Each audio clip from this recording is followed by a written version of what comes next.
together so many times. We're running for money, we're running for music, we're running to pay for our innocent crimes. I took on my father and I'm still walking. Took on all comers in some shape or form. And I see with the eyes of something wounded. There's something still standing after the storm. Yeah. Hell's won the glory and survival.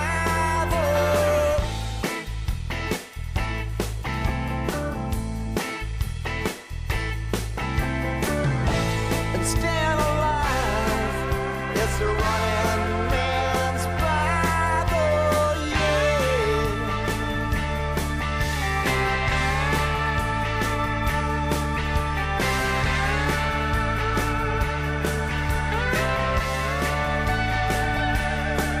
I've been next in line, I've been next to nothing. Been next to bystanders who should have said something. It was not in my vision, it was not in my mind to return from a mission a man left behind. Yeah. Hell's won the glory and survival.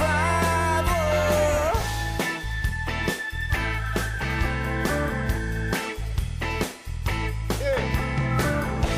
And staying alive, it's a running man's Bible, yeah.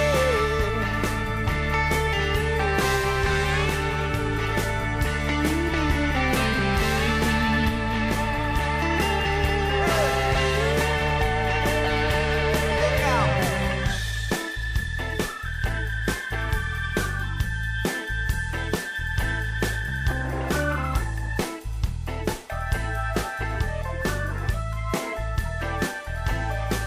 I don't speak of the times I've nearly died. I don't speak of outlasting those who are gone. All the things I've done I care not to remember, or the desperate measures that might have been wrong. Honey, here's one to glory, here's to bad weather, and all the hard things we've been through together. Here's to the golden rule and survival, and to staying alive, it's a running man's Bible. Hell's won the glory and survival.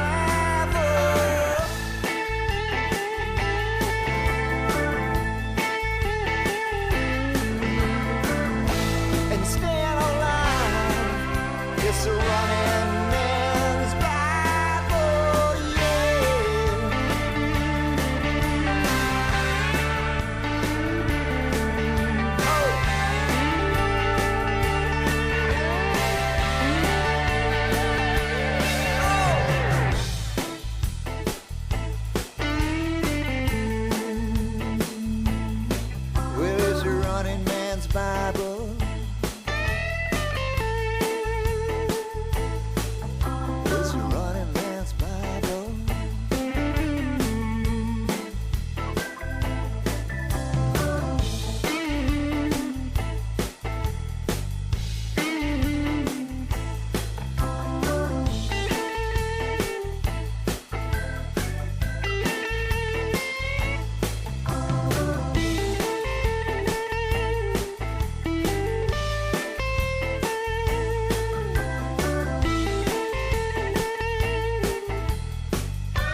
That's Tom Petty and the Heartbreakers. That's a song called Running Man's Bible from his last album, not his new one, his last one, which is called Mojo. Now, I know what you're thinking. That was a little long, you're thinking. Yeah. Now, the reason why I played that is because I've often tried to play that before, but for one reason or another, usually because I was interrupted by people who work on this program. Oh, sorry, I said work. That was a mistake. People who linger on this program, and I was never able to play the full length of it. It's 6 minutes long. And I think it's important to play a record at the start to establish the mood of the program.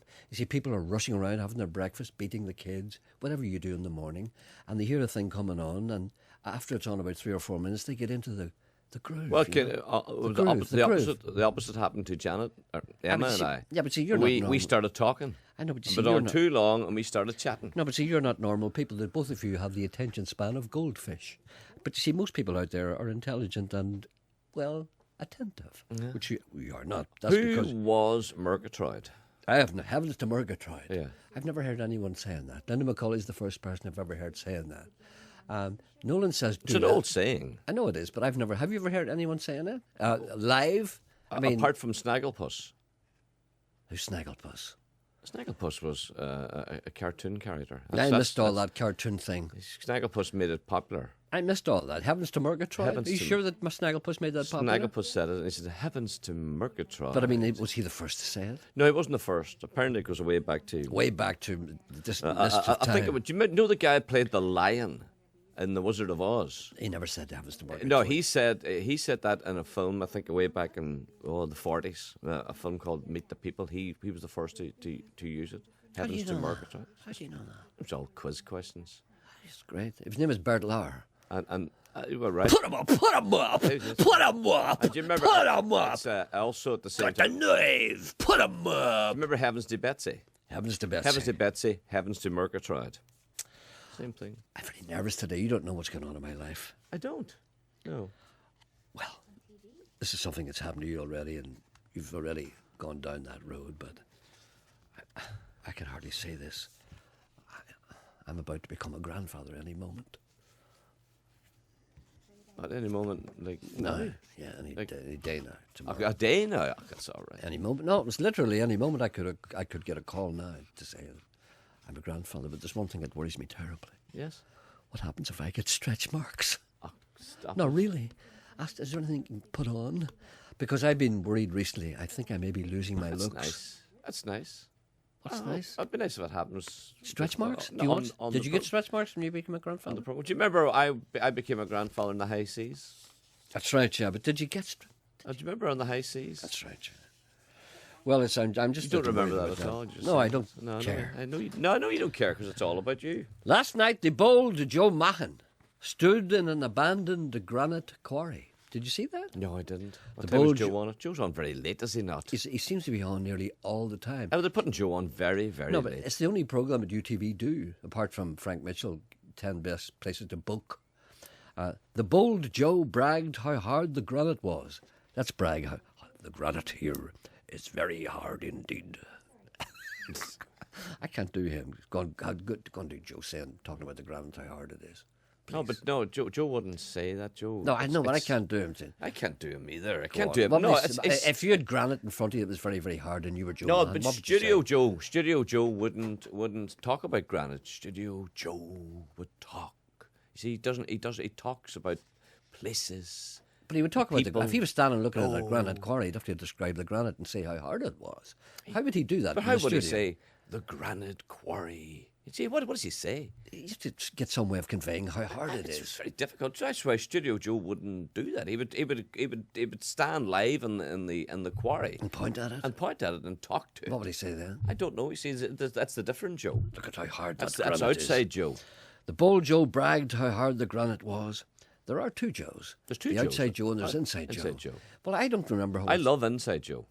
Inside Joe talks like that. Yes, Studio Joe. Outside Joe just talks like that. Yes. Inside Studio Joe. We should poach Studio Joe. He Bring should him come in back. here. No, he should come back to the BBC. Oh, but what about the real one? Will he stay outside? Bring the two Joes. the two in together. Bring the two Joes and put the Very series expensive. on BBC. But you can't do that. UTV would have no programmes in at all. The bold Joe bragged how hard the granite was and enlisted an old codger with a chisel to prove this point. Here comes an old codger with a chisel to prove my point. Next, the Bull Joe stood and watched his hard-working men repair the peat road.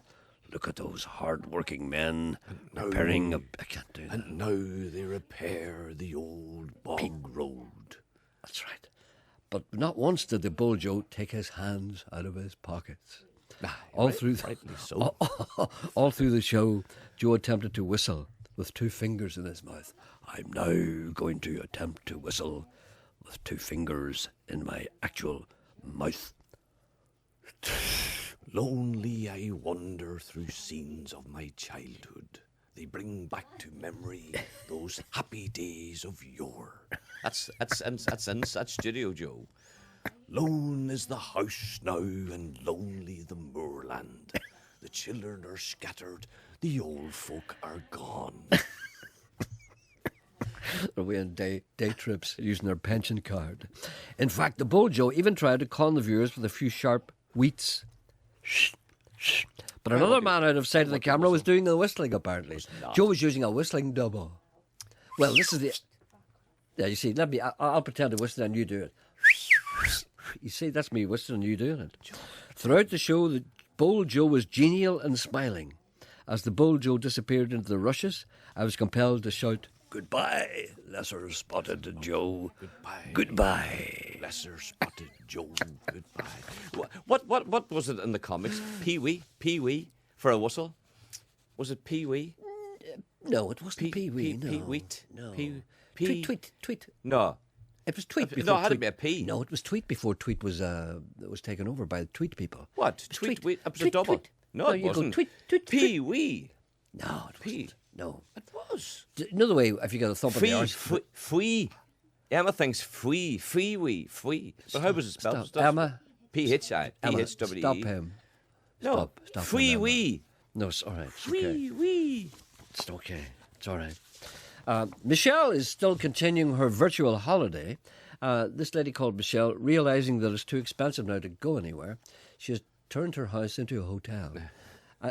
And she's staying there for 2 weeks. This is how she's getting on so far.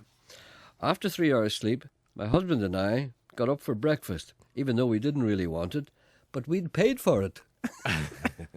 That's what you do in a restaurant. We talked about that before. If you go in a hotel, you get up for your breakfast at 9 o'clock, even though you're on your holidays, because you've paid for your breakfast, even though you don't want it. You're going to eat it anyway, just to sicken them, because I'm not going to pay for a breakfast I didn't eat. And then when you do eat it, you come upstairs and you lie in the bed and you feel sick, don't you? No, Especially you if you... No, you do. You don't No, but feel do you know the way if you're in your holidays and you have a skinful of drink the night before, and you should really stay in your bed until 11. But No, you get up- shouldn't. You should get up and get the fresh air. It's people make the mistake. I'm Get different. Up early No, and, it's not a and get out mistake. and get fresh No. air into your body. It's not a mistake I'm making. It's the way I am. If I, perchance, happen to imbibe a little too much the night before, the only Did you thing see that works... Darland?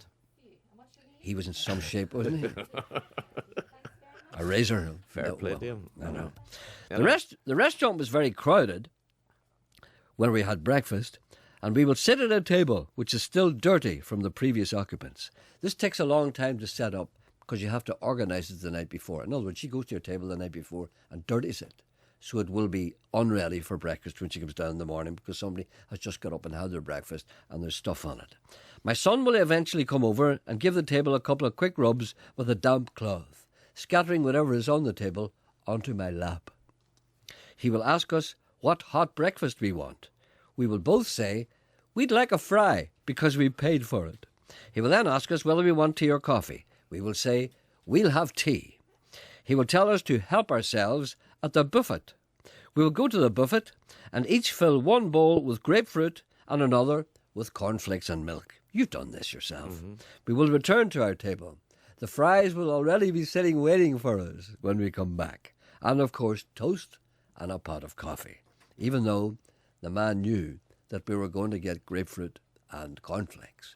So what do you do when you come back with a bowl of grapefruit in one hand and a bowl of cornflakes in the other and find on the table a steaming fry, toast and coffee? That has what do never you do? happened to me. It's happened to me every Never, single ever time. happened to me. Happens to me all the time. Do you know what I hate? That's because you don't go anywhere. No, do you know what I hate? What? The last place we were in there in England there last weekend, the breakfast, the hot water was one of those pump action flasks. You know, you made your tea. Mm-hmm. You had to squeeze it. Oh, with there's hot no excuse water for out that. it. But you know what I don't like? You have to make your own toast everywhere you go now. That's right, yeah. It's such a pain in the... The son of us making our own chips. You know. We will have to eat the fries first and then force the cornflakes down us, followed by the grapefruit, using it now as a dessert. There will be no brown sauce or red sauce on the table. We will want both. For the next half hour, my son and daughter, doubling for waiter and waitresses, will rush past us. We'll politely shout, "Excuse me." They will not hear us.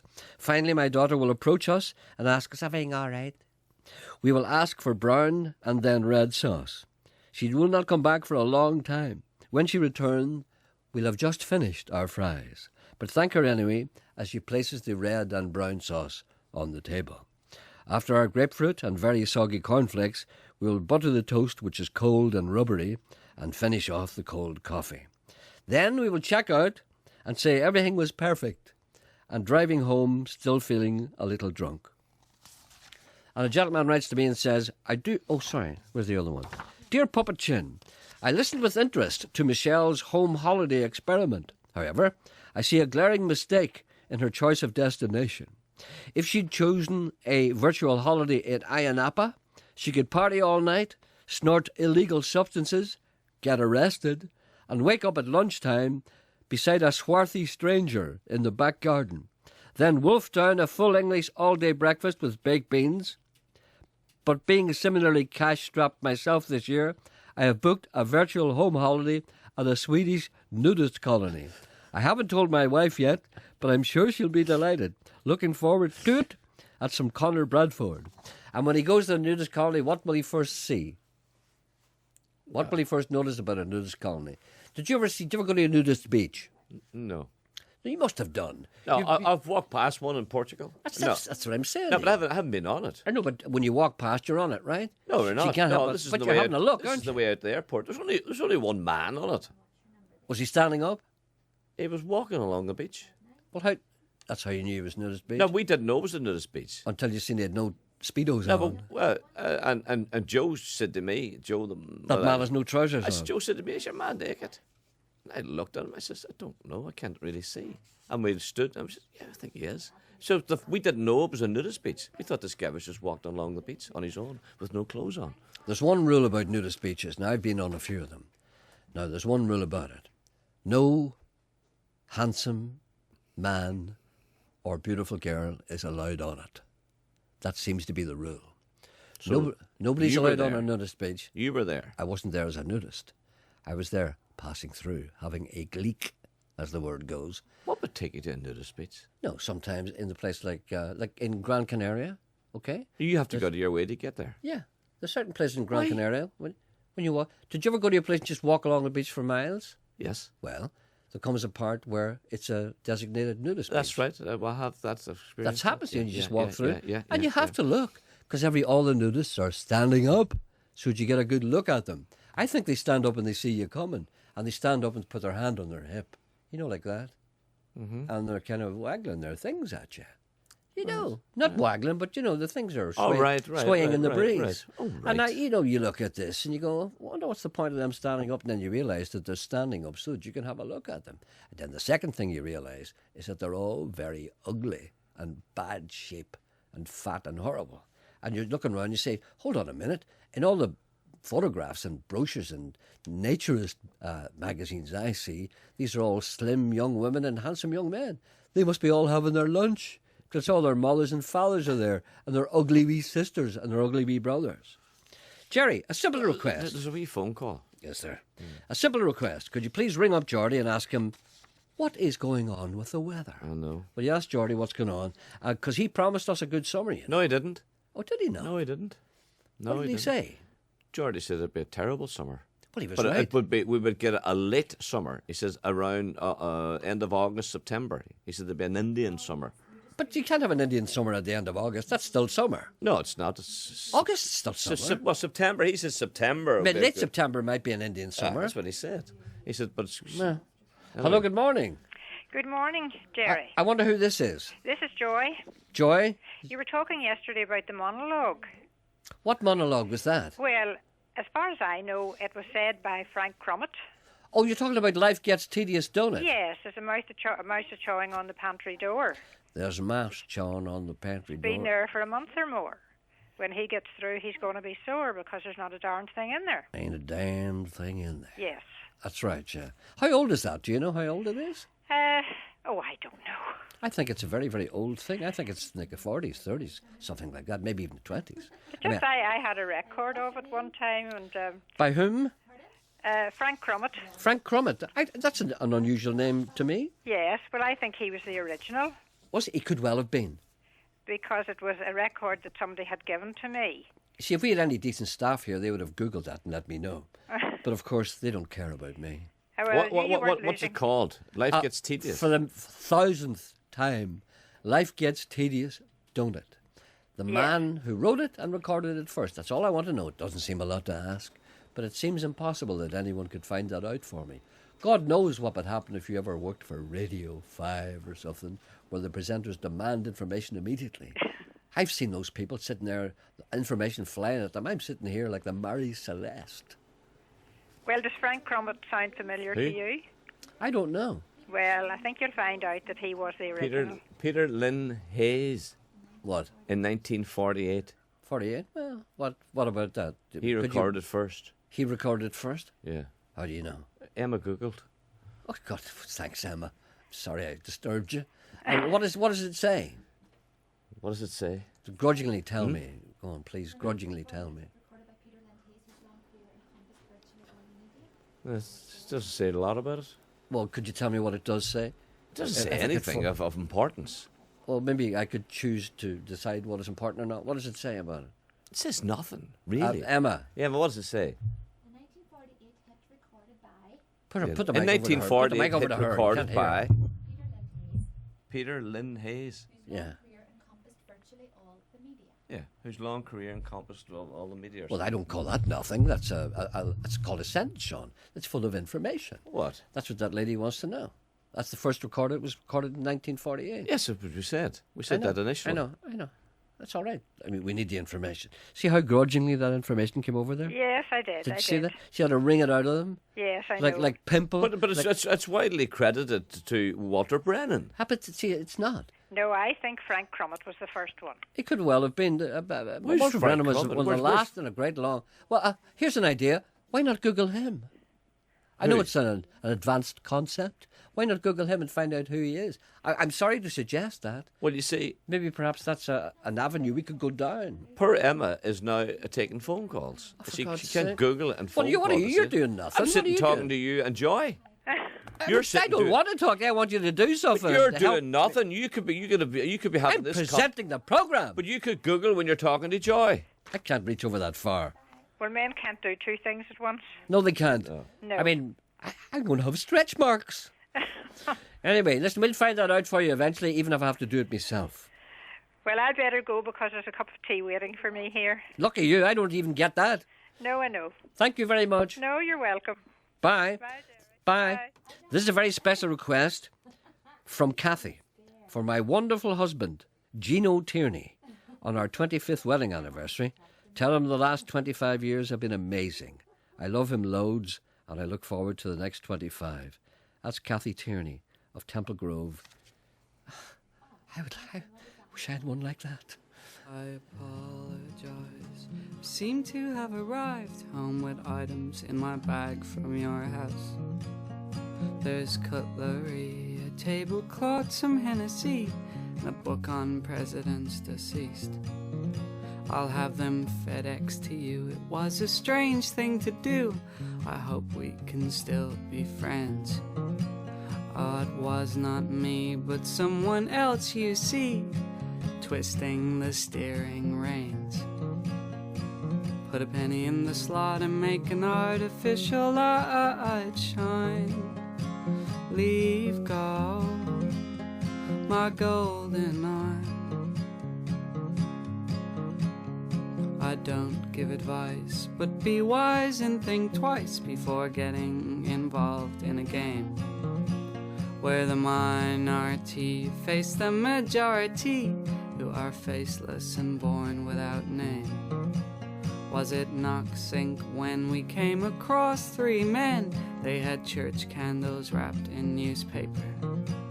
I bought 2 from them and I lit one for you. I hope the message made its way down the wire. Put a penny in the slot and make an artificial light shine. Leave go, my golden eye.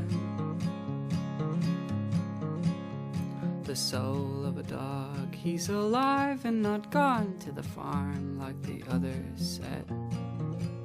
A Rhodesian ridgeback off the beaten track in a furniture shop down on the quays. For the loneliness you foster, I suggest Paul Auster, a book called Timbuktu. Put a penny in the slot and watch the drunken sailor boy dance. She will not let you be her lover. She goes out looking for the taxi. Her phone is ringing straight to message minder. Send out a battalion to find her. Put a penny in the slot and count the swans through a telescope. I can't help from crying, I wish you were mine. When I was 17, I followed my dream up into a high-rise block. The Adventures of Ogie March by Saul Bellow was all I had for company. At night time I'd lie in Beckenham Park with tears like flashbulbs and recall my treasure-searching days in the rock pools as a kid. To the remains of the Chero Plains or around the bonfire in Naylor's Cove. Good company and grief sit like a dock leaf sits beside a stinging nettle. Put a penny in the slot and make an artificial light shine. Leave go, my golden arm. Do you know something? I would pay money to hear Daniel O'Donnell singing that. I would love to hear Daniel O'Donnell singing that. Oh, I'd love to. I'd really love to hear him singing that. It's a great song. I'm not slagging him now, but I would just really love to hear Daniel O'Donnell singing that. Dan in Belfast. Just stop. That's Finn Regan from an album called The End of History. That's a song called Put a Penny in the Slot. Carry on. Dan in Belfast, any chance of no mashups today? No, I'm not playing any mashups today, but thank you, Henry, for your concern. No, I thought he wanted mashups. That's why I read. Oh, does he? On 92 to 95 FM and 1341 medium wave. This is BBC Radio Ulster. It's 11 o'clock and with the BBC News, this is Keith Burnside. The Irish supermarket chain Super Quinn has been bought by the retail group Musgrave after it went into receivership yesterday. Musgrave owns the SuperValue, Centra and Mace brands, which operate in Northern Ireland. Our business and economics editor Jim Fitzpatrick has the details. Super Quinn, founded in Dundalk 50 years ago by colourful entrepreneur Fergal Quinn, was an innovator in the Irish grocery market. It was the first to emphasise quality, highlight the source of food and introduce innovations such as online sales and self-scanning. But the group, which has 24 stores mostly in the Dublin area, seems to have been squeezed at both ends of the market by high-quality competition from the British groups like Tesco and low-price competition from German retailers like Aldi and Lidl, who have done particularly well in these tough economic times. The deal will create a food retailer to rival Tesco's 27% share of the Irish grocery market and will require approval by the Competition Authority, which may take up to 3 months. 3 men arrested yesterday in connection with the attempted murder of a London dairyman 5 years ago have been released. Paul McCauley has been in a coma since he was badly beaten by a loyalist gang at a barbecue at the waterside. One man is already in jail for the attack. A number of shops have been evacuated in Derry because of a security alert. A suspicious device was found in Specsavers on Ferryquay Street, and people were also moved from the Richmond shopping centre. Gardaí have arrested 5 men in Cork as part of an investigation into dissident Republican activity. They were detained at a number of locations in the city early this morning. The owner of the UK's biggest media empire, Rupert Murdoch, is preparing to face questions from MPs about the phone hacking scandal. His appearance before the Culture Select Committee this afternoon will be the first time he's commented in detail on the allegations.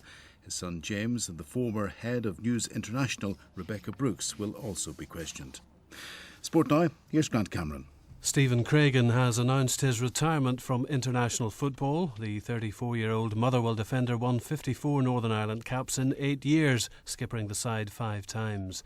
Rangers striker Kyle Lafferty faces 4 weeks on the sidelines following hernia surgery. He'll miss Northern Ireland's Euro qualifier with the Faroe Islands at Windsor Park next month. Republic goalkeeper Shay Given has joined Aston Villa from Manchester City on a 5-year deal. Royal Portrush Golf Club is hosting a welcome home celebration to mark Darren Clarke's Open success.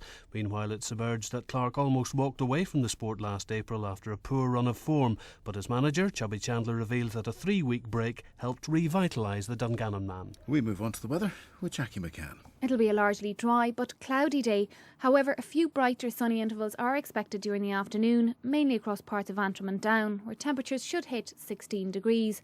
Elsewhere, temperatures will peak at about 14 Celsius, so still feeling rather cool, especially if exposed to the noticeable northwesterly breeze. It stays dry this evening and overnight, with a few clear spells and lows of 9 Celsius. BBC News. BBC Radio Ulster. Travel news. As you've heard in our news, there is a security alert in Derry City Centre and Ferryquay Street has been closed. Onto roadworks, and in Newton Abbey, Burn Road remains closed between Grange Road and Parkgate and Station Road in Doak. And at Belfast International Airport, the 10 to 2 EasyJet flight from Liverpool has been cancelled. Aileen Morna reporting. Travel news on BBC Radio Ulster.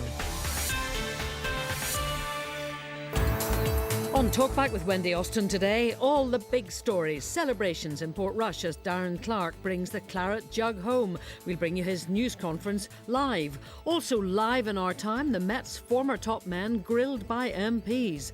Then Rupert Murdoch's on his way to Westminster to answer questions about phone hacking. What do you want to hear from him? And what is it about Michael McIntyre? Is he funny?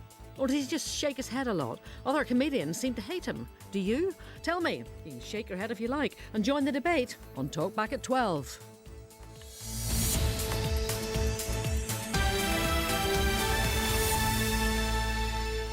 Other comedians don't like Michael McIntyre, and quite right they are too. Listen, yes, it's starting already. What Have is? you seen it starting? No.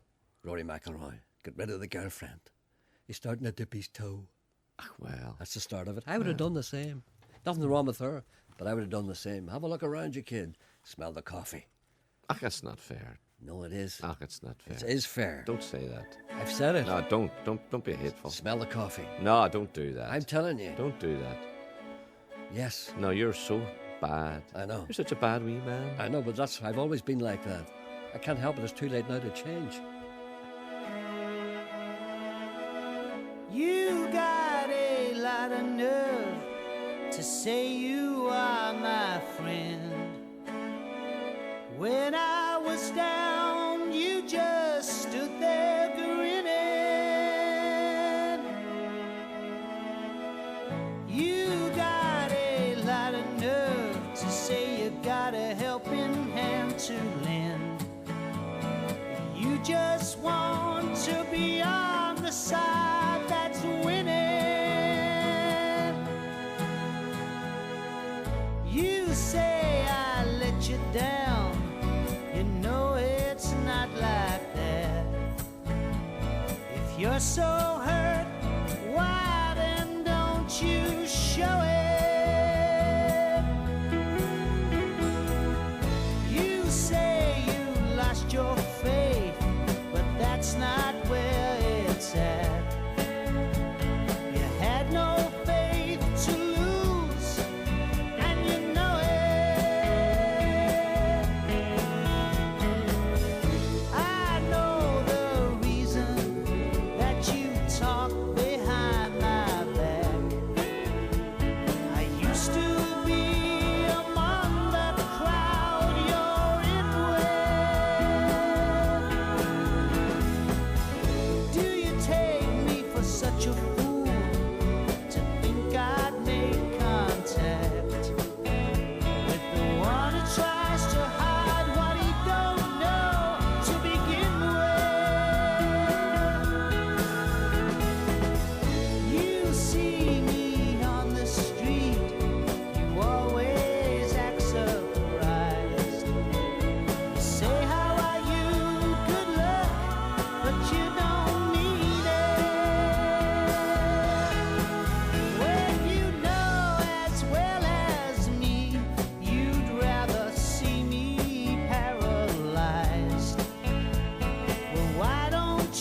Well, I said I'd play more mashups. Well, I said I'd play no more, but, well.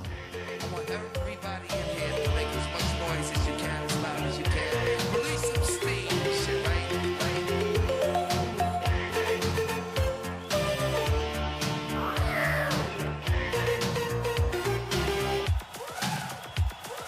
Yes, the rhythm, the rebel.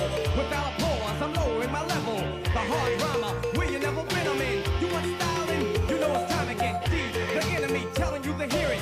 They praise the music, it's time to play the lyrics. Some say no to the album, the show. How much the sound I made a year ago. I guess you know, you guess I'm just a radical. Not on sabbatical, yes, to make it critical. The only part of your body that should be partying to. Pass the power on the hour from the rebel, yes. The rhythm, the rebel. How much the sound, yes. The rhythm, the rebel. How much the sound, yes. The rhythm, the rebel. How much the sound, yes. The rhythm, the rebel. The rhythm, the rebel. Radio, suckers never play me.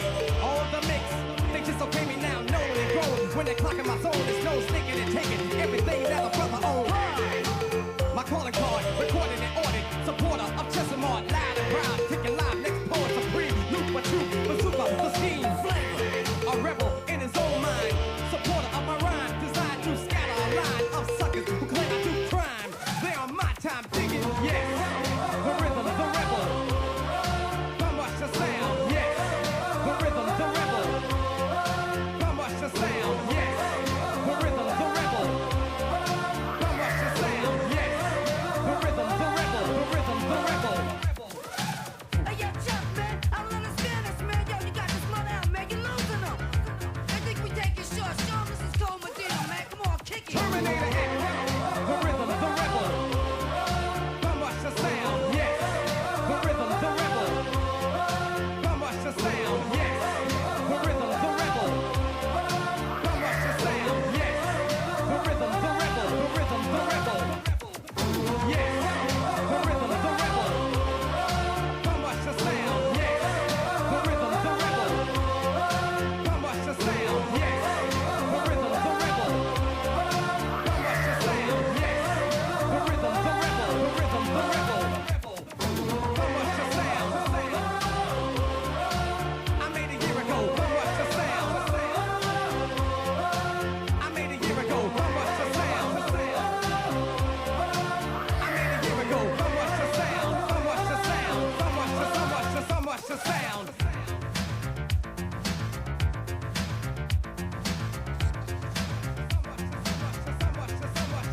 the sound? I made a year ago.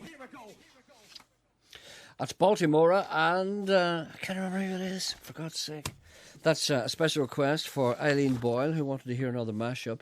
It's only a little tiny one, doesn't really count.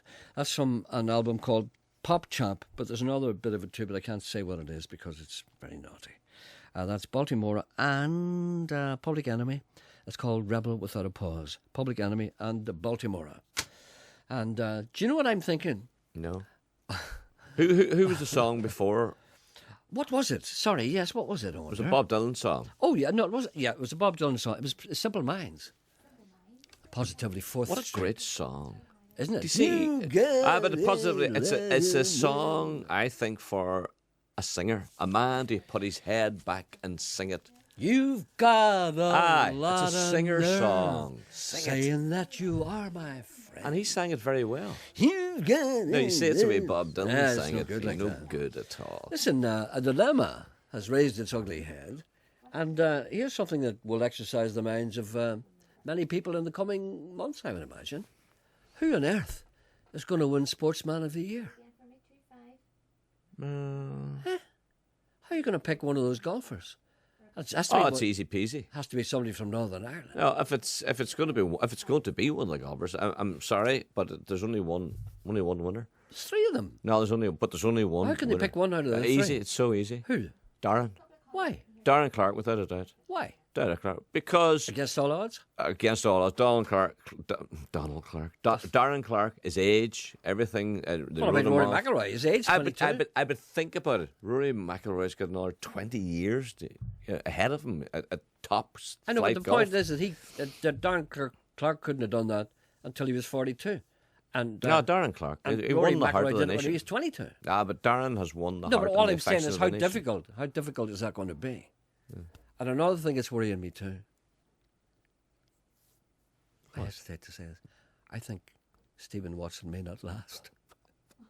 Too excited. He's too excited. Too excited, isn't he? He's too excited. Yes. It's too much for him. And I think he's made a programme too many about Rory. I think he's burnt out. Aye. He's just making the same programme every time. That's right. Just puts a different name on the guy. That's right. But you see, that's the most marvellous thing. That's a dilemma. What you have is 3 Northern Ireland golfers, right? And they win these marvellous things. And they're all travelling in the same private plane. And they're all going back to the same, it looks like the same golf course. And they're all being greeted by the same people who supported them all their lives. And they've all got the same cup. And they've all got to doing exactly the same things. And so you make a programme, and then you do another programme the next week, and you just change the name of the guy. Then the next programme after that, you change the name again. I think he's got to the stage now, he doesn't know who he is. Who? Stephen. He's burnt out. He's ever so excited, isn't he? No, he's too excited. Aye. He's overactive. He may, I know. I'm worried. Great show yesterday, kid. A great show which helped quell a riot at St. Dimna's old folks' home. The trouble began over breakfast when 2 oil dolls fell out over ownership of a pair of false teeth. The trouble sped to the gym, and soon the doors to the morgue were torn off and used as shields. Before you could say incontinent, a full-scale riot erupted. Soon the air was full of bedpans, catheters, colostomy bags, heavy, sodden nappies. It was then the matron, a hefty lump of a woman, of an agricultural lump of an Irish girl with more than a passing resemblance to Stephen Nolan. She tried to pacify the people by shouting, "Gerry, show's on now!" Soon the old relics were back in the day room, pumped full of a liquid cocktail containing Valium, diazepam and ketamine. Tommy, my cat, looked up from his knitting and said, "I do declare, poor Stephen Watson will wilt if another Ulster sportsman or woman wins a major event." What we're all saying in the old folks' home is, can Stephen stick the pace? I blame Darren Clark, I yelled. Darren knew fine well that Stephen Watson was exhausted after the Rory McIlroy jamboree. He only gave him 3 weeks to recover. That's not enough. Knowing that, Darren could have done poor Stephen a favour by dropping a few holes, but no! He wins the British Open, makes Stephen start all over again. Tommy held his knitting up to the light and he said, "Now poor Stephen will have to use the same words in the same sequence and with the same emphasis to laud Darren Clark as he lauded Rory McIlroy only a week ago. Shambolic! It's like a singer coming on twice and singing the same song twice. It's like telling the same joke twice." A moment into a bar. Oh, no, this is completely different. Tommy picked up a stitch he had dropped and said, "I think Stephen should go on TV and say, 'Good on you boy, you keep her lit.'" Needless to say, I concurred. I really must get the doctor to change my tablets. My chronic condition concurring is not responding to treatment. That's the very point I made up a moment ago. Yeah. The people are beginning to realise that it's too much for Stephen. Do you think is Darren Clark listening to this programme? I don't think so. Be lying sleeping, will he? Be lying trying to recover. Anyway, there's a wee call for you. Mm-hmm. You're right, Gerry. We're listening to your show, The Sun is Shining in Portugal. That's from Bernie and Gabriel. Please play the mashup that included The Doors. Please play Smells Like Ricky Robin from a Nirvana fan. These are all the things I'm not allowed to play. Is there somebody on the line here? Not allowed to play, but I can't play them because I played most of them yesterday. I don't want to overkill. You know, never stopped me before, you're thinking. Yeah. No, but I don't want it just too much. There's someone on the line. I know. Hello, good morning. They're not speaking. Hello. Yes, good morning. Good Who's morning. this, I wonder? Yes? This is Paddy here. Paddy, hello. Hello. How are you doing? We are fine. How are you? Good. I'm not too bad. That's yes. I'm just on your show here to see. I'm looking for a wee pygmy goat. A pygmy goat? A pygmy goat, a wee female brown pygmy goat. We've never dealt with the pygmy goat before. I don't think I've ever seen one. I've seen a miniature horse, but I've never seen a pygmy goat. Is that different from the pot-belly boy? It is, yes. The pot-bellied goat? Oh, goat? It's a wee bit bigger than it. Do you know what I'm thinking about? Sorry. Pygmy pig? Pigs. Sorry, I was looking at pigs there. Try Sorry and about concentrate, that. Sean. Sorry about that, yeah. It's not a pygmy. It's a goat me. Ah, goat me. A pygmy goat. I've never goat, seen a brown- a So brown it female. would have a little goatee then instead of a beard. Ah, that's very funny. Like Acker milk. Anyway, what size is a pygmy goat if I may be so bold as to inquire? It's only about a foot high. That's not very high, is it? No, it's not too big now. It's just a wee female, brown female, if I can get one now. That would nearly fit into a Ryanair cabin bag. The blood sure you can smuggle across anywhere. And have you ever had one before? I've had two here, but I had a wee bit of an accident with one here. What So happened? I'm not going to be a partner for it again. What happened to one you had the accident with, if you don't mind me asking you? What happened? Fox has got. The fucking God. If you're a foot high, you know, you're vulnerable, aren't you? You are, surely. You have to keep looking around your shoulder. So if you know of anybody out there, give me a wee call. Okay. Where did you get your last pygmy goats? I got them up in Parkgate, but this fella has none there at the minute. There's no pygmy goats left. All right then. We've never had a request for that, and maybe perhaps you asking for one will encourage others to dip their toe and get a pygmy goat to themselves. All right then. So. Thank you. Right. Thanks very much, now, Jerry. Thank you. Not at all. Bye. Thank you. Excuse me. There's another. Yes? Excuse me. There's another wee coffee. And can I just say that I thought your questions there were excellent. Thank you. That you asked all the right questions except for the area that he lived in. That was the only one. Or maybe you did ask it and I didn't hear it. No, I didn't ask him that. I don't know where Emma asked him. I don't know where but- he lived. No, you see, what we was don't- his reply? What was it? Nuts Corner. Nuts Corner. Dundrod. Dundrod, yeah. So if you had That's your, good. that was the only question you left out. Apart from that, I would 8 out of 10. Thank you. Hello, good morning. Hello, Jerry. How are you doing? I'm being examined here by my interview technique. Hello, how are you today? I'm good, but I'm a bit disappointed. In what way? Because usually your standard of music is so good. Uh-huh. And then you played that version of Mick Hucknall covering Bob Dylan. Mm-hmm. And to be honest, I think somebody gave Mick Hucknall meat cleavers for Christmas. Because he completely butchered that. Well, you see, I don't know. One of the things I think you have to keep an open mind, you know. I kind of like that for some reason. And a lot of people think, and I'm not suggesting that you're like this, a lot of people kind of don't like a thing because they feel as if they shouldn't like it. But I think you should keep your ears open. Sometimes, one of my favourite rock and roll songs, as a matter of fact, if someone said to me, what is my favourite rock and roll song, I think I'd nearly have to say Rock and All Over the World by Status Quo. And, you know, nine people out of 10 would laugh at me for saying that, but I don't care. I don't care because I like it. And I think if you like a thing, it doesn't matter who does it or what other people think of it. I'm not suggesting that you're like that, but I think there may be a little bit of that in your thinking. No, but you can't have somebody that can actually singing Bob Dylan. No, but that's the beauty of it. That's the way I like it because you've never heard anyone who can singing a Bob Dylan song. So it comes as a surprise to find out that there is a melody. Because Bob Dylan, actually, strangely enough, has a habit of writing quite good melodies, but he can't sing them. And then nobody else will sing his songs because they feel as if they're too individual. The only reason they're individual is because the Bob Dylan can't sing and disguises the song. So whenever you get somebody who can singing a Bob Dylan song, you go, Jesus, boys, that's a queer tune. But you never said that before. Nobody has ever said that's a great tune that Bob Dylan's singing because you. It's all you hear. No, but I'm not castigating you in any way, nor am I complaining. You're entitled to your point of view. Yeah, And, but here, all the best for okay. your new grandchild. Thank you very much indeed. You're very young to be a granda. I am indeed. I just thought about that the other day, and it's a milestone for me. And I don't know how I'm going to feel afterwards. I may feel as if it's all over for me. But that's what happened to you, Sean. Remember, your children, you just gave up. Well, can I ask you this? And you may well be the only granda running in the New York Marathon. Thank you for that. There's another call for you on one. Thank you. Is this man finished? Okay, yeah, thanks. Thank you very much. Bye. Bye. Bye. I might be the only grandfather who dies during the New York Marathon. And by the way, yes, people can still help me with this. And we're not really allowed to tell you how to do that. But you... And how are you going to tell the people without telling them? Listen. All right. Listen here. All right, this is What you can do is, if you wish to help me, to sponsor me in any way, you bring up this number and you or Emma will tell them.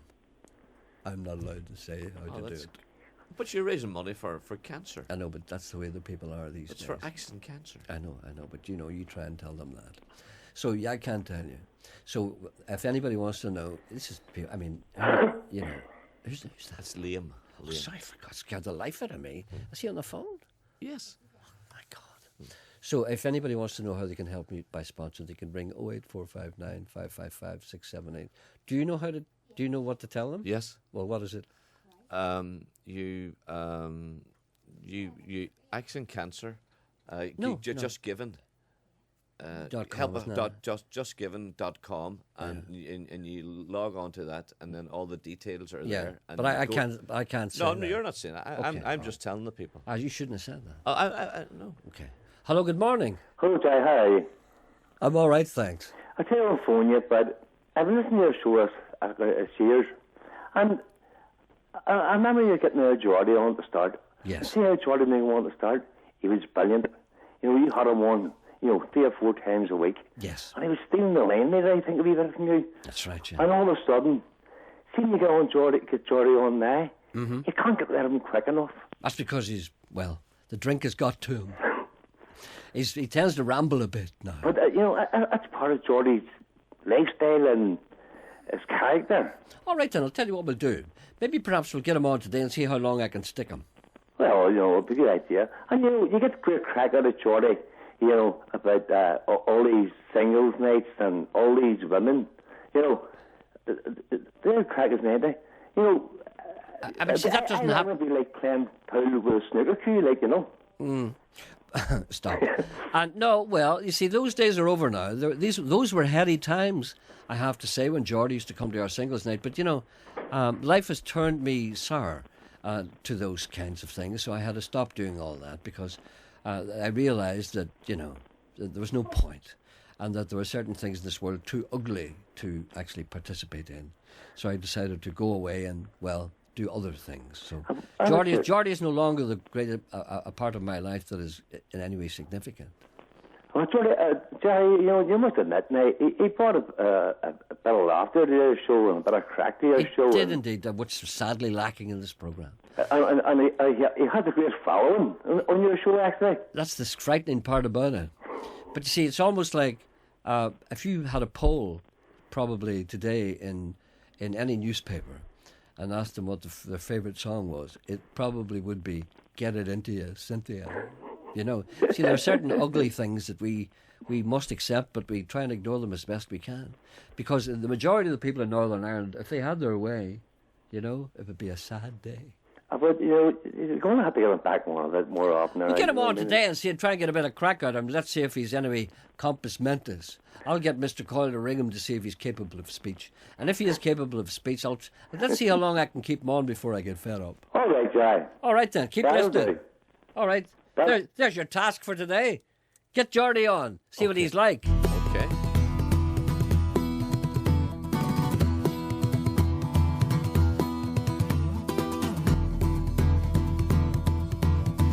This is Beyoga. Excellent band.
Beoga. That's spelled Beoga. That's Irish, of course. That's a song called, let me just check what that is. It's called Dolan's 6 a.m. And it's from an album called How to Tune a Fish. Get it? How to Tune a Fish. And I think they're one of the most interesting bands around. The most interesting band, traditional Irish band, I think, is Four Men and a Dog. I think they're the kings. And then, of course, there's Alton. But Beoga are not far behind, I have to say. And I'm going to see them. Not this. What day's today, Sean? Tuesday. I wasn't sure it was Wednesday or not there. Tuesday. So it became Chewy Wednesday. Well, they're playing in McGrory's and Culdaff. All the people from Belfast who are still up in Donegal, if you're still up there on Saturday week, they're playing there. I'll be there. I'll be there that night. It'll be great. I'm looking forward to it. Because they were in the studio with me one day and I thought they were just amazing. Hear me saying amazing. I heard that. Could you say congratulations to Brian and Eleanor Toman on their 45th wedding anniversary from all their children? Samuel Duggan writes to me. You never said it. No, but do you want me to say it? What does it say? What is it again? It'd be nice if you said it. I'd like to say a happy 45th wedding anniversary to Brian and Eleanor Toman. Brian and Eleanor Toman, congratulations on your 45th wedding anniversary. Yes. What about just add from all their family and friends? From all their family and friends. That's nice. Samuel Duggan writes to me and he said, last week we were wondering what you would put to Rory McIlroy in your longed-for interview. A number of questions. Here are the questions. Well, this one was a statement, actually. Rory, don't you think that you can't win it on the first day, but you can lose it on the last? Me? What does that mean? You can't win it on the first day, but you can lose it on the last. Yeah, that's true. Yeah. Do you think that you're up there with Clint Eastwood and King Kong? Do you think that you're up there? Are you having a bad hair day? Oh, no, I'm not going to ask that. Alas, how do you feel about being Rory who? Enjoy it while it lasts, Darren. See, this man's lost the run of himself. I was talking to a girl yesterday who once talked to Darren Clark many years ago. She used to work in a TV show, and her job was to do the pre-interview interview. You know that one? Where, I mean, if I'm a big star, which of course I am, yeah. If I had still had my talk show and you were working on the programme, or Emma was working on the programme, I usually don't go and talk to the people that I'm talking to.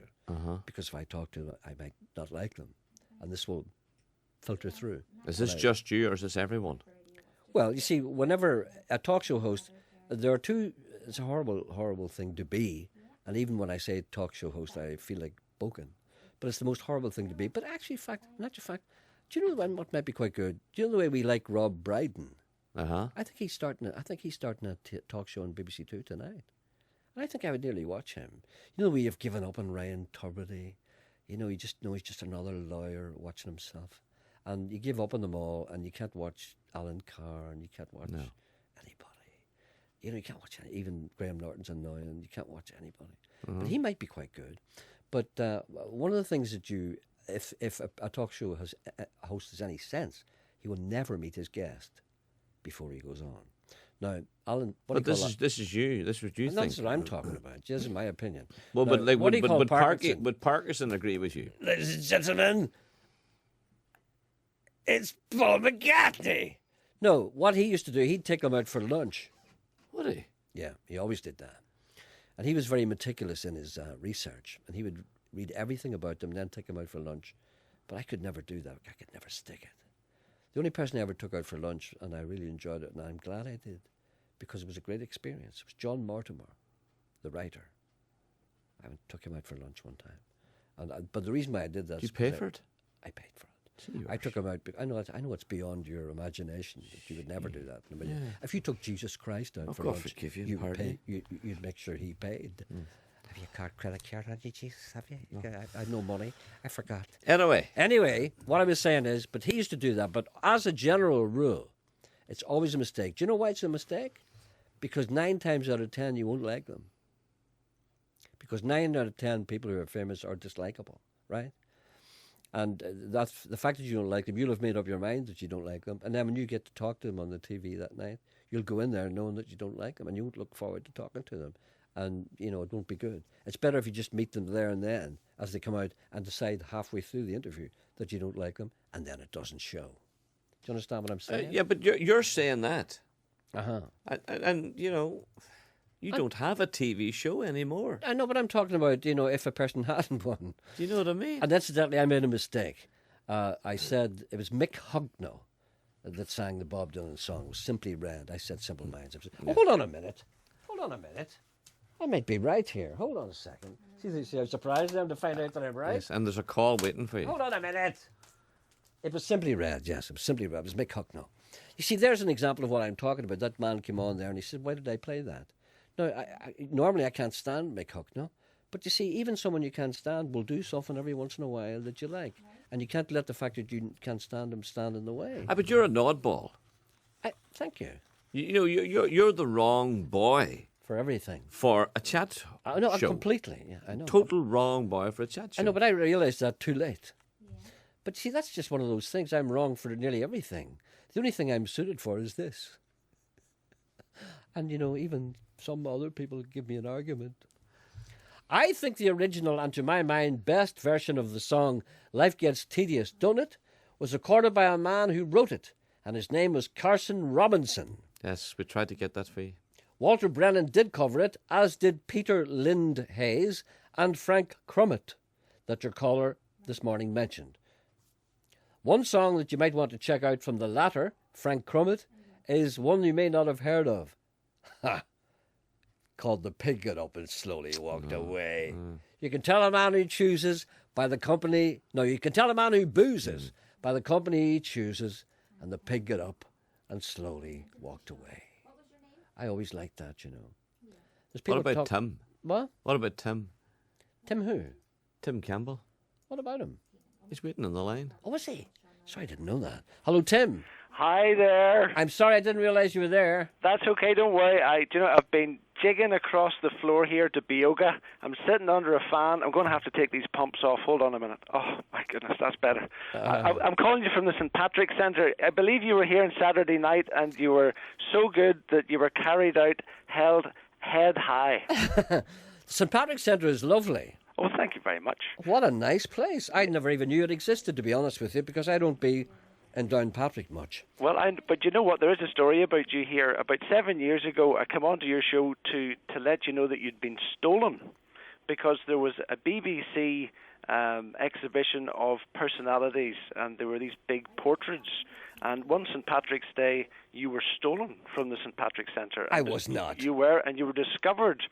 Two young fellas had taken you for no real good reason. Was I not in a student's flat? You were halfway to Ard Glass underneath somebody's arm. I know what happened. Was Kelly ordered that?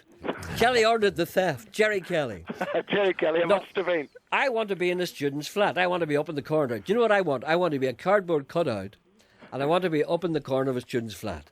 And people come in for a drink, come in with a cider on a Saturday night, and they go, just buy it. Oh, underneath the Desiderata poster. Like a sort of Che Guevara. And the traffic cone and the Che Guevara.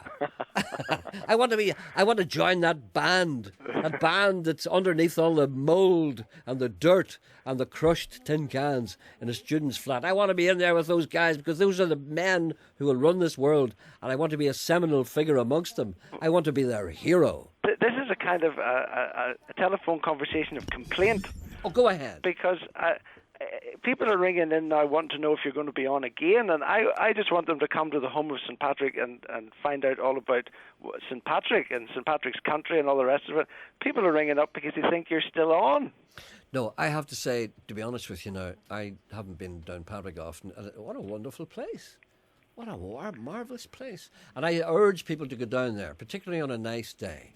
And to go into the St. Patrick's Centre is wonderful. And all that history dripping. I thought that Derry was a historic place. Downpatrick beats it hands down. Well, hands down, because it's about another 1,000 years going on there. Well, when I'm on, can I have a quick plug? Yeah, go ahead. Because I have got, we're very international, and we have got a combined choirs of St. Mary's Cathedral in San Francisco. They're coming tomorrow. With St. Cecilia's Parish Church from Amerikey. Yes. And they're coming here and they want to meet local people from Downpatrick, and we're throwing the doors open at about 3:45 for free tea and coffee, and these guys are going to come and they're going to sing for us. When is that again, today or tomorrow? That's tomorrow. Oh, for God's sake, get down there, folks, for free tea and excuse me, free tea and buns and people who can sing to sing for them for nothing. Yeah. So, absolutely, especially you never know, maybe some fine-looking girls there as well. Well, I'm hoping so. We haven't met them yet, but they're coming all the way from the West Coast. They want to come to the home of St. Patrick and meet local people from this area. So that's at 3:45 tomorrow, and they're going to sing for a wee while. So thanks for the plug, Gerry. Not at all. There's not too many uglies come out of San Francisco. Well, I'm hoping not. I'll tell you tomorrow. Well, myself and Sean Donnelly were down there on Saturday night, and it was a wonderful night, and thank you very much. I really enjoyed it. Well, Thank you. we're getting lots and lots of response to it. Do you think you might do it again? Oh, I'd love to. Maybe later on during the year. I'd love to, certainly. Well, I don't know if John, the don't stop this. No, if the date suits me, I don't know what date you say. Oh no, it's not you. The wrong Sean. It's the wrong Sean. No, if we had you, they wouldn't want us back. Thank you very much indeed, sir. Okay, good to talk to you. Thanks, Bye. Gerry. Bye. You should come along with us some night. Yeah, it's great fun. There's another coffee. Yeah, it's great fun. Hello, good morning. But see, I would bring you with you, but you won't talk when you go on the stage. You just stand there. You'll be terrified. You won't talk. I ask you to do impressions. You won't do anything, and you make me talk. And then you go off. You go into the toilet. At 12 o'clock yesterday, you told us Darren Clark would be in Portrush at noon. You did. You told me that. People were ringing saying Darren will be there at 12 o'clock. He wasn't. I know.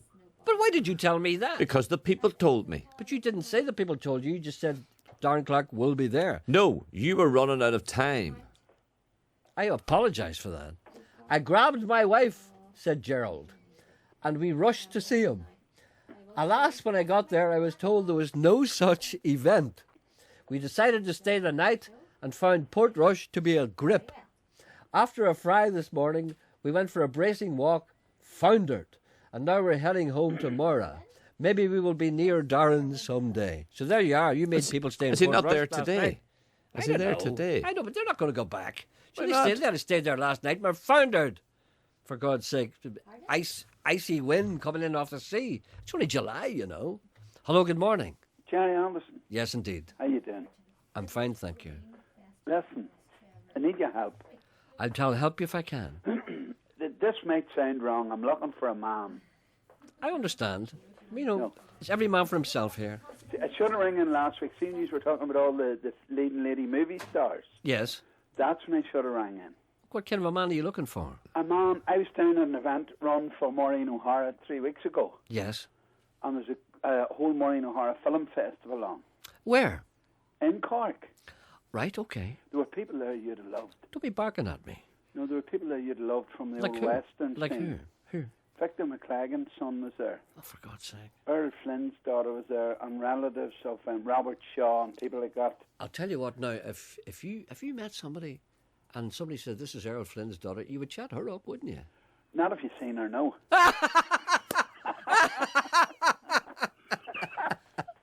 A cruel thing No, to she's say. all right. A cruel She's thing all to right. say, No, but she's had better days, I think. No, what? she- Well, you she see, lived- what age is she? She come over to me. She's a big, long girl. She's a good 6 foot. That's she. But And she had a big a short mini skirt. seems okay. And she come over to me and she says, "What are you doing with the pink camera?" Yes. And I said, "The reason I have a pink camera is my silver camera is broke. And I had to take my daughter's camera." Yes. And I said, "Just a matter of interest, you're chatting up strangers, who are you?" And she says, "I'm Earl Flynn's daughter." What's her name, though? You don't know. You just called her Errol Flynn's daughter, did That's you? what she kept introducing herself as. You don't know me, but... Well, when did he die? She would be about 50 or 60, wouldn't she? She's in her 50s. Yeah, She she was would good looking at one stage. But so weren't we all? Life's giving her a bit of a battering at the moment, I think, but none of us can talk, you know. None of us escape. No, there's none of us going the alley, you know. Even Darren Clark there. Do you know the thing that I noticed, Sean? Do you know when he was young there, 20 years ago? Very good-looking guy. Very handsome man. He's very battered for 40. Yes, a lot of people say that. He's very There's a lot of living there. That's what I'm saying. Yeah. I'm not complaining, but he you know, a lot of living. Yeah. Got a lot of living to do. Hello? Sorry, Pat. Do you know you were over in his place one night? You do? I was where? You were in Darren Clark's place one night. Was I? Both of you were. Were we? No. You done one of your singles nights over there. Where? In the Salmon Leap. Well, does he own that? Oh, he Parents owned. did. He did. He did. Did he really? His parents did, yeah. So he died there. And his mum was... No, he didn't do bad. Oh, no, we died there once. Remember we died there once? I don't want to talk His about mum was walking about that night. Is that she? right? Yeah. I don't remember that. Yeah. No, we died a horrible death there one night. Don't talk about it. Oh, it These was things awful. happen. That's how you Yeah, get- no, That's the very thing I'm talking about. That's the very thing I'm talking about. That night you went on the stage and you wouldn't speak. And I had nothing to say. I mean, two of us just stood there, and that's why we died. That's So why it's I all don't- my fault? That's why I don't... Yeah, It's all my fault? Yes. Right. Anyway, sorry. You started around here. Oh, mea culpa, mea culpa. I met a wee man from Dungannon. Yes. His name's Paddy. Yes. He's a retired undertaker. He's a lot of people in Dungannon know him because he does a lot of Irish set dancing. Yeah. And he was in Cork on holidays. And I just spotted him in the car park. I seen the Northern Ireland number plate. Uh-huh. And I sort of give him the, how you doing, mate? You know, I'm from up north too. What do people in the south call Northern Ireland people? No, you don't want to say it on the air. No, well, there's two or three things, but the connected with the number plates, what do they call them? Yellowbacks. Do they? Yeah, because the number plate in Northern Ireland is yellow at the back. I thought they normally think we're far too smart for the whole belt. They either call us Nordies or Yellowbacks or worse. Worse. Anyway, worse is the one I'm used to. Anyway, wee Paddy from Dungannon. Yes. All I can remember, he told me his wife's deceased Uh-huh. and he loves Irish set dancing. Uh-huh. And the reason I'm trying to get in touch with him is Maureen O'Hara's running another event in Cork, and she was in touch, well, her office was in touch with me during the week to let me know it was on, and I want to try and let Paddy know that it's on, because I had left my details with Maureen O'Hara's people. Yes. What age is Maureen O'Hara? Oh, she must be 90. She's 91. And she's on still the colour. organising events? She's looking good. She's very feisty. Is that right? She's feisty. She's very funny. She's very funny, but I'll tell you a wee story about her. Do you know those IFTA Awards, Irish Film and Television Awards? Yeah. I was nominated there a couple of years ago for something wonderful that I did. Did you win? No, it was a fix. And I went down there, you see, and I'm sitting there, and the guest of honour was Maureen O'Hara. Yeah. And this was a very, very big thing down there, especially for a lot of people. There are people there from all over the world, you know, not just Irish people. I mean, the people there would have been well used to seeing her, but I mean, the majority of the people there, they're kind of well-known media people, had never seen her before. And there was a great hush of excitement and anticipation and a buzz when they announced her. And she went up on the stage, she walked over, and she was 90, 89, whatever it was, 3-4 years ago. And she went over, and everybody was saying, "Oh my God, that's Maureen O'Hara. It's Maureen O'Hara. That really is Maureen O'Hara, the quiet man. Put the tay on," that kind of thing. And they kept saying, "Look, that's really her." And then she started, and she spoke, and she spoke, and she spoke, and she went on, and on, and on, and started giving out about things. And eventually people started saying, "Get her off, get her off." So I learned a valuable lesson there. Even when you come on the stage and you're regarded as being the greatest thing in the world, if you stay on too long and start giving out about things they don't want to see anymore. And that's why you don't work on stage, Sean. It's all me. It's all my fault. It is. Yeah. The fact that we die everywhere we go is my fault. You brought me down. I try my best. You do nothing. I know, but you bring me down. Listen, Gabby, how do you think Maureen O'Hara would feel if I had ever had the opportunity of meeting Maureen O'Hara? I would have to say to her that I've never watched The Quiet Man because I think it's awful. She'd probably hit you with her umbrella. I couldn't look at it. No, I think it's dreadful. Even though it was on a loop in Do you the know what's big a great castle. line of The Quiet Man? What's that? Gerry will know this one. Do you see when John Wayne's dragging her down into the field for the big fight scene? Yes. He's dragging her along by the hair. Yeah. And there's a wee Irish woman in a shawl running behind him. Uh-huh. Can you remember what she's shouting? I can't remember what she said. "Here's a nice stick to beat your new wife with." It doesn't really travel in these... The Americans take a queer look at us after hearing that one. "Here's a nice stick to beat your new wife with." Right, you're looking for the wee Undertaker? Yes.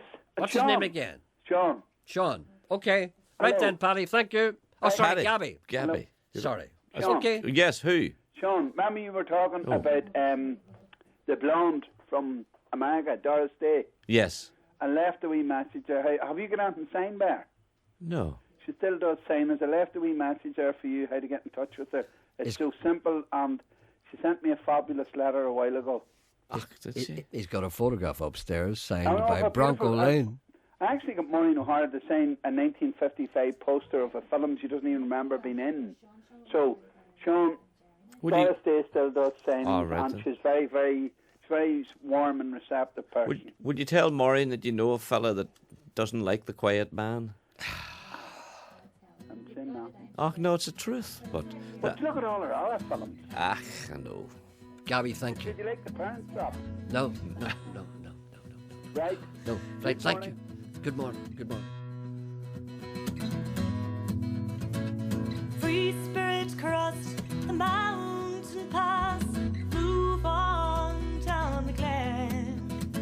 Your song will be heard on fair day. Let your music kiss the wind.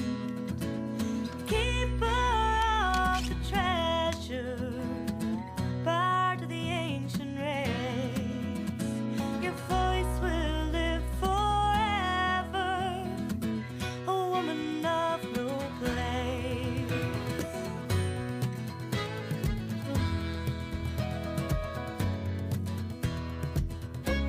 On match day bright and by campfire light, the people heard your call. From far and wide to by your side, and at your feet it fall. Keeper of the treasure, part of the ancient race. Your voice will live forever, woman of no place.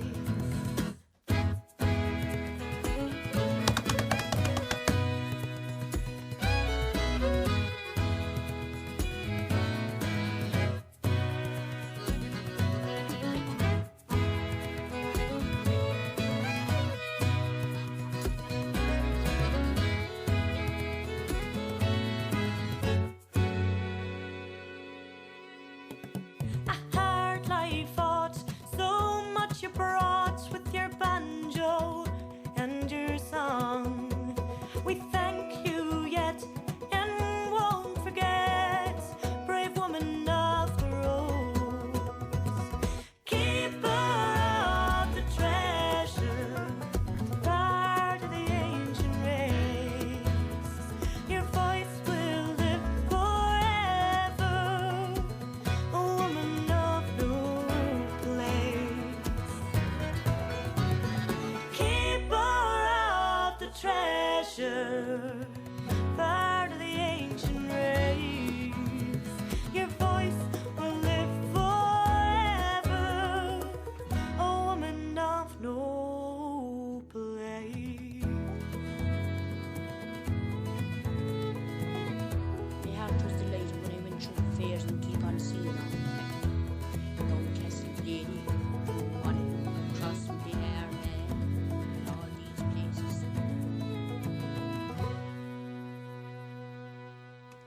That's Beoga again. That voice that you heard at the end of that was Margaret Barry herself, and from the Alan Lomax collection. And the girl who sings that, Niamh Dunn, is a descendant, a relative of Margaret Barry. Isn't that serendipitous? Hello, good morning. Good morning, Gerry. How are you today? I'm fine. Good. I was listening to you speaking to my old mate Gabby. You're still down in Gerry. Yes. My name's James McAreevy, and I'm the PRO with the local branch of the Inland Waterways Association. Yes.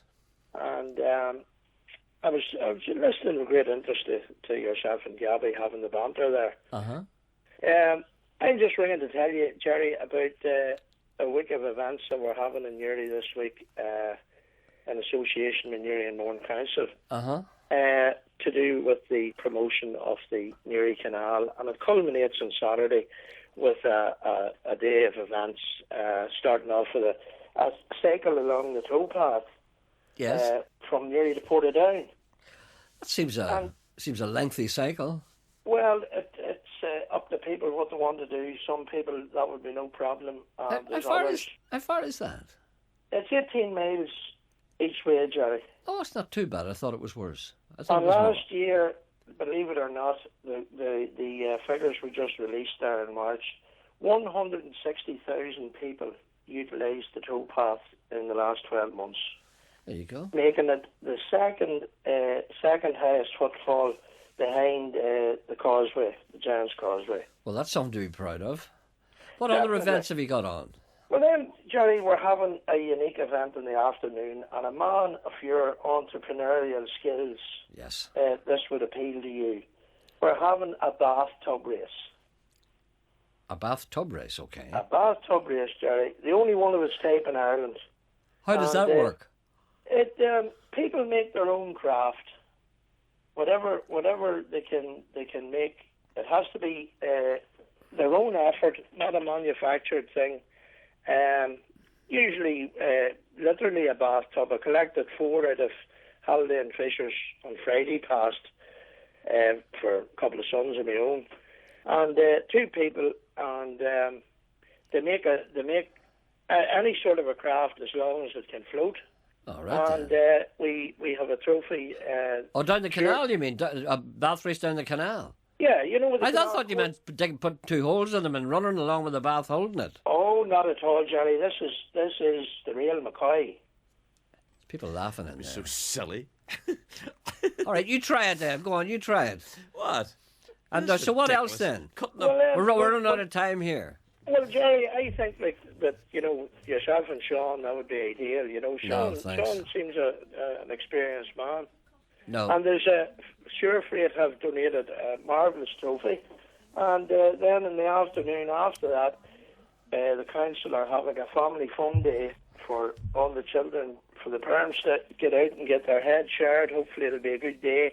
And then in the evening time in the Canal Court Hotel, we're having a social evening, and I hope we'll see Gabby down at that. All right then. So when is that again? That's on Saturday. This Saturday coming, the 23rd, Gerry. All right then. I hope you have a lot of people there. Thank you very much indeed. And thank you, Gerry. Not at all. Bye. Bye-bye. Bye.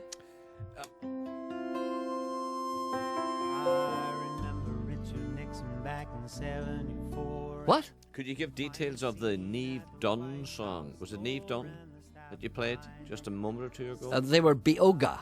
Beoga. Their album is called How to Tune a Fish. Right. And the track is called Woman of No Place. Nobody understands. These little people were good to me. Oh, I wanna shake some hands. Somebody line 'em up, line 'em all up, line 'em up, line 'em all up. Want you to line 'em up, line 'em all up, line 'em up, line 'em all up. At that time my heart was all broke. I looked like ashes and smelled like smoke, and I turned away from my loving kind. Tried to leave my body and live in my mind, but it's much too much emotion to hold in your hand. They got waves out on the ocean, they're gonna wear away the land. I say line 'em up, line 'em all up, line 'em up, line 'em all up. Come to the line 'em up, line 'em all up, line 'em up, line 'em all up.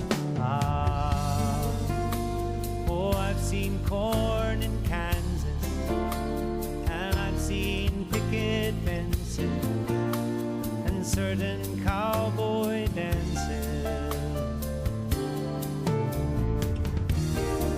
I've gone lining up. This is James Taylor, a song called Line 'Em Up from an album called Hourglass. That's all we have time for today. Back tomorrow. Goodbye.